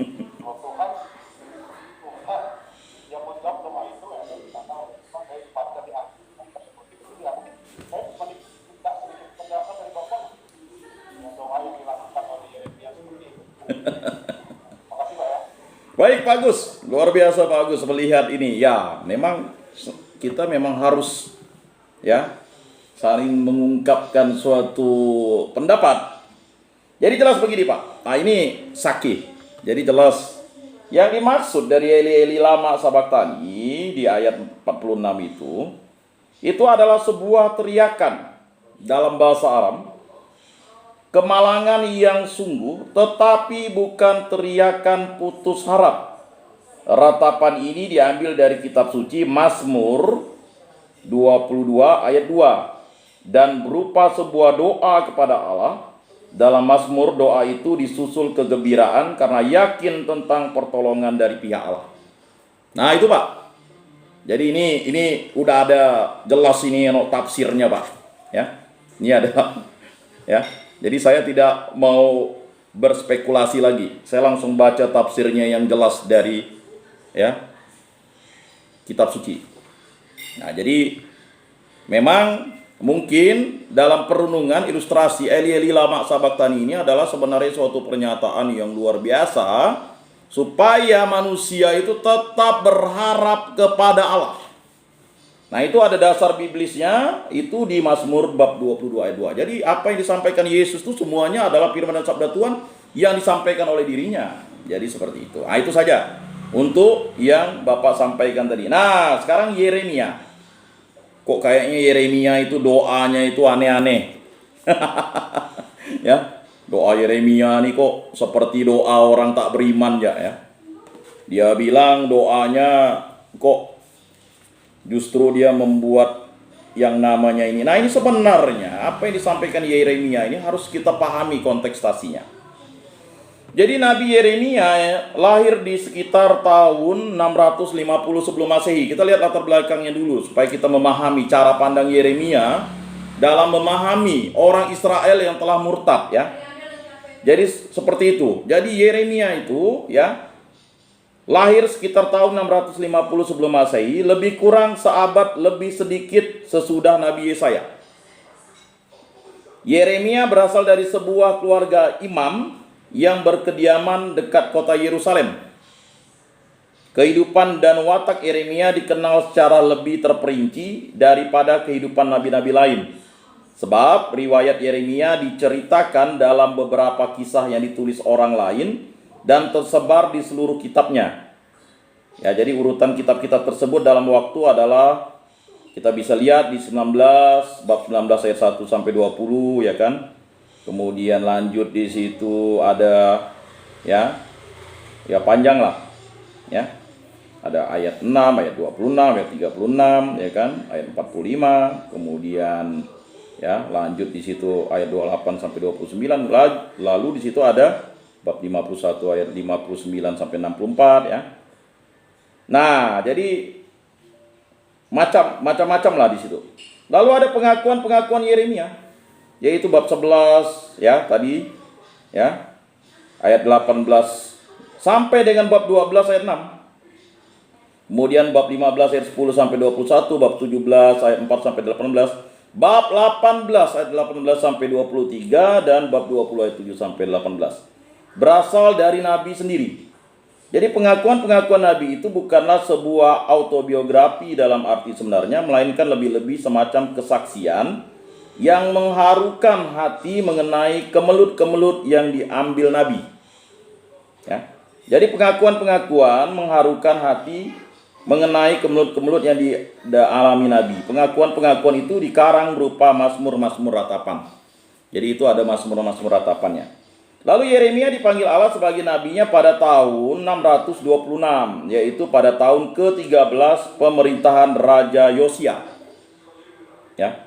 Pada waktu itu Yeremia masih muda. Ia menunaikan tugasnya dalam zaman yang tragis bagi bangsa Israel. Mengapa dibilang tragis? Ya, karena memang bangsa Israel menjadi murtad dalam zaman yang mendahului dan menyaksikan kehancuran kerajaan Yahudi. Jadi pembaharuan di bidang agama dan pemulihan semangat nasional yang diusahakan Raja Yosia telah membangkitkan pengharapan baru. Jadi pada zaman pada zaman Raja Yosia ya. Jadi seperti itu. Nah, tetapi pengharapan itu hilang setelah Raja Yosia gugur di medan perang di Megiddo pada tahun 609. Jadi proses hilangnya pengharapan itu dipercepat juga oleh kerusuhan dan ekspansi kerajaan Kasdim. Jadi itu ada latar belakang sejarahnya, Pak. Pada tahun 605 Palestina jatuh ke dalam tangan Jadi Nebukadnezar dan menjadi negeri taklukan, negeri Kasdim. Lalu memberontaklah kerajaan Yehuda, ya. Lalu pemberontakan itu dikarenakan hasutan dari pihak Mesir yang terus bersekongkol sampai tahun 597 sebelum Masehi. Pada tahun itu Nebukadnezar merebut kota Yerusalem dan mengangkut sebagian penduduknya ke Babel. Kemudian Yehuda memberontak, ya, untuk kedua kalinya pada tahun 587 Masehi. Sebelum Masehi. Pemberontakan itu dipadamkan oleh tentara Kasdim yang merebut kota Yerusalem, membakar bait suci dan membuang penduduk negeri untuk kedua kalinya. Jadi kita paham apa yang disampaikan Yeremia ini, ya. Karena Yeremia itu mengungkapkan suatu kegelisahan yang luar biasa, ya. Semua peristiwa tragis ini disaksikan Yeremia, Pak. Jadi tragis. Ia berkhotbah, mengancam, menubuatkan kehancuran bangsa. Memang itu dia. Jadi kegelisahan Yeremia itu. Maka ia berkhotbah, mengancam, menubuatkan kehancuran bangsa. Dengan sia-sia ia memperingatkan raja-raja tidak berdaya yang silih berganti menduduki tahta Daud. Jadi habis itu kan ya silih bergantilah yang menduduki tahta Daud. Pemimpin-pemimpin tentara menuduh Yeremia bahwa ia memadamkan semangat berjuang dalam hati rakyat. Sebagai akibatnya Yeremia dianiaya dan dipenjarakan, Pak. Ya. Sesudah kota Yerusalem jatuh ke tangan musuh, Yeremia tinggal di Palestina meskipun insaf bahwa masa depan bangsanya terletak pada kaum buangan. Lalu Yeremia mendampingi Gedolia yang oleh penguasa Kasdim diangkat menjadi gubernur kota Yerusalem. Tetapi Gedolia mati terbunuh dan sekelompok orang Yahudi yang takut akan balasan dari pihak Asyur melarikan diri ke Mesir dengan membawa serta Nabi Yeremia. Mungkin sekali Nabi, ya, meninggal di dunia di Mesir. Jadi Yeremia itu jelas dia, ya, dikatakan meninggal di Mesir. Lalu drama kehidupan Yeremia tidak hanya terletak dalam peristiwa-peristiwa tragis yang di dalamnya ia ikut serta, di mana ia juga terletak dalam seluruh kepribadiannya. Yeremia berjiwa halus, kemudian hatinya penuh kasih. Namun ia diutus Allah untuk mencabut dan merobohkan, untuk membinasakan dan meruntuhkan. Kita lihat di situ, ya. Dan terpaksa menubuatkan kelaliman. Terpaksa menubuatkan kelaliman, Pak. Ya, bab 20 ayat 8. Ia suka akan damai tetapi selalu harus melawan saudara-saudara sebangsanya, raja-raja, para imam, para nabi palsu, seluruh bangsa, ya, sebagai seorang yang menjadi buah pembantahan dan buah percederaan bagi seluruh negeri. Bab 15 ayat 10. Tugas yang diterimanya dari Allah menusuk hatinya tetapi ia tidak dapat melepaskan diri daripadanya. Bab 20 ayat 9. Pembicaraan hatinya dengan Tuhan penuh jeritan sengsara. Mengapa penderitaanku tidak berkesudahan? Bab 15 ayat 18. Dan serupa dengan Ayub, Yeremia menjerit, terkutuklah hari ketika aku dilahirkan.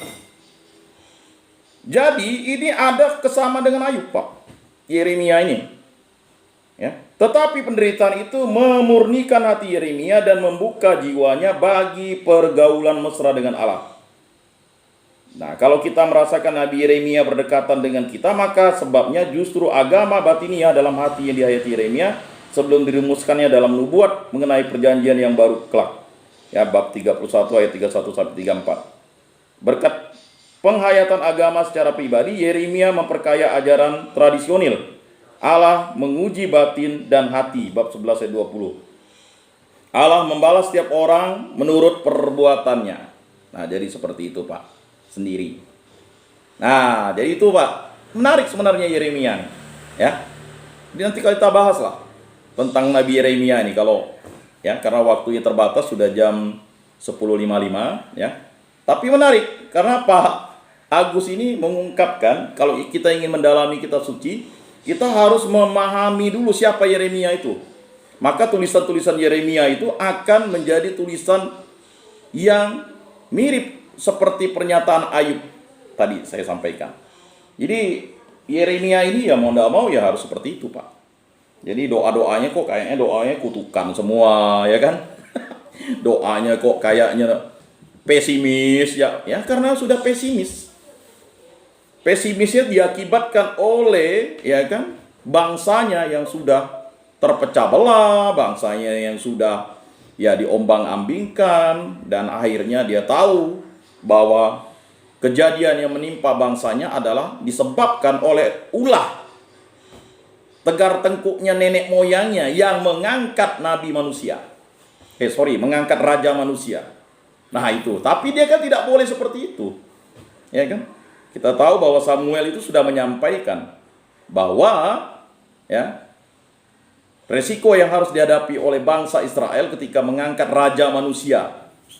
Nah, jadi harus kita baca dulu dari apa yang sudah disampaikan Samuel. Nah, jadi penggenapan ini digenapi lah oleh bangsa itu sendiri. Ah, itulah resikonya. Ditambah lagi resiko yang terjadi ketika tahta Daud itu, ya kan, dia harus melakukan kekejian terhadap panglima perangnya, ya kan, akibatnya apa yang terjadi, Pak? Ya. Jadi yang diinginkan itu, kita sebagai manusia jangan melakukan kesalahan, ya kan? Karena kesalahan nenek moyang itu akan berderet ke kita. Tetapi karena Yesus Kristuslah, maka kesalahan itu bisa dihapus. Dosa asal itu bisa dihapus, dosa Adam dan Hawa yang menempel di diri kita itu. Nah, jadi demikian, Pak. Jadi seperti itu ya Pak Agus untuk sementara waktu. Ya, terima kasih. Besok juga kita akan berjumpa ya. Saya akan, ya betul ya Pak Lulu. Ya, ada ibadat ya di sana. Saya akan langsung ke sana. Jadi seperti itu. Baik, terima kasih atas perhatian Bapak-bapak yang terkasih. Saya sangat berbahagia, bersuka cita. Bapak-bapak terus mendalami kitab suci, saling sharing, saling menguatkan bersama-sama. Mari kita berjalan bersama-sama ya. Karena memang kehidupan rohani itu tidak boleh berhenti, harus jalan terus-menerus. Mari kita tutup dalam doa. Dalam nama Bapa dan Putra dan Roh Kudus. Amin. Ya Allah Bapa yang Maha Agung, Engkau tahu bahwa kami selalu bertanya-tanya akan firman dan sabda-Mu, dan selalu ingin menggali terus firman dan sabda-Mu yang diwartakan melalui hamba-hamba-Mu, melalui nabi-nabi-Mu, dan yang paling utama kami tahu bahwa apa yang disampaikan oleh diri-Mu, yaitu Tuhan kami Yesus Kristus, adalah sesuatu yang berasal dari firman dan sabda yang kekal abadi selamanya bagi kami. Janji-Mu sungguh luar biasa kepada kami, sehingga kami Engkau jadikan ya anak-anak-Mu, putra-putri-Mu. Berkatilah kami ya Bapa, agar kami mampu mewartakan firman dan sabda-Mu dengan teladan dan cinta kasih, dengan bimbingan-Mu. Dan berkatilah kami agar diberikan kesehatan yang baik. Semua orang ini kami serahkan ke perantaraan Tuhan kami Yesus Kristus yang hidup dan beraja kini dan sepanjang segala masa. Amin. Dalam nama Bapa dan Putra dan Roh Kudus. Amin. Salam kasih, damai dan sejahtera. Tuhan memberkati, menyertai dan melindungi. Salam.